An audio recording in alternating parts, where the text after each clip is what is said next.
Today is Sunday, Parashat Vayakhel. The second pasuk in this week's parasha says, Sheshet Yamim Te'aseh Melacha. For 6 days, creative activity, creative work, Te'aseh shall be done. Ubayom HaShevi'i, on the 7th day, Yelachem Kodesh, it will be for you holy. Shabbat Shabbaton Ladonai. It's a Shabbat of rest for Hashem. And this pasuk speaks, of course, about the mitzvah of observing the laws of Shabbat. But let's notice here that this pasuk is said just before a whole parasha that will deal with the making the vessels and building the Mishkan. And Rashi explains, Hikdim lahem azharat Shabbat. The Torah here, in advance, tells us about the restrictions of Shabbat. Letzivui melechet HaMishkan, before the commandments that have to do with building the Mishkan. Lomar, to teach us, she'eno doche et HaShabbat, that the building of the Mishkan does not override the laws of Shabbat.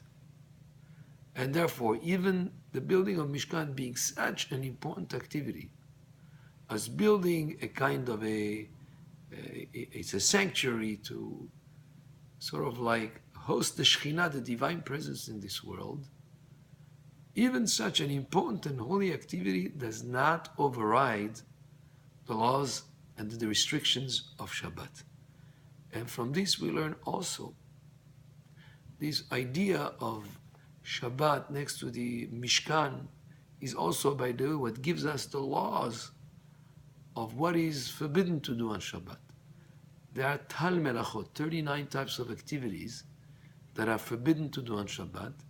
And these 39 types of activities are activities that were necessary to make and build, construct, fashion the vessels and construct the Mishkan, whether it was the dyes to dye the curtains, or whether it was the planting which is forbidden because you need to plant in order to make those plants that would be needed, whether it is the cooking that is forbidden on Shabbat, whether it is the building that was necessary on Shabbat, the writing, all these activities that are forbidden on Shabbat, the 39 main activities that are forbidden on Shabbat, are all learned from what was necessary as activities to make and construct the Mishkan.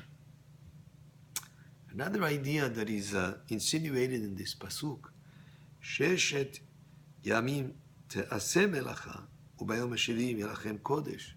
6 days work doesn't say you do work. Te'aseh, work shall be done, somewhat in a passive tense.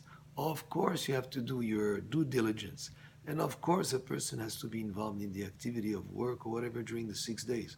But to realize that the success of that work is based on the beracha, on the blessing that Hashem puts in it. That's what it shall be done. It's as if it's done on its own. No, of course you do your part, but Hashem is the one that makes it possible to be happening. The mitzvah observing Shabbat is very, very important. It is a day of the week that gives bracha to the whole rest of the week. And the more a person observes the laws of Shabbat, the more there is reason for that beracha to be present in the rest of the days of the week, in the 6 other days. And laws of Shabbat are very involved sometimes into what is it permitted, what is not permitted, not to hesitate to ask, and for sure to learn the Hilchot Shabbat is very important. This was from the second pasuk from the parasha of this week. Baruch Adonai le'olam, amen ve'amen.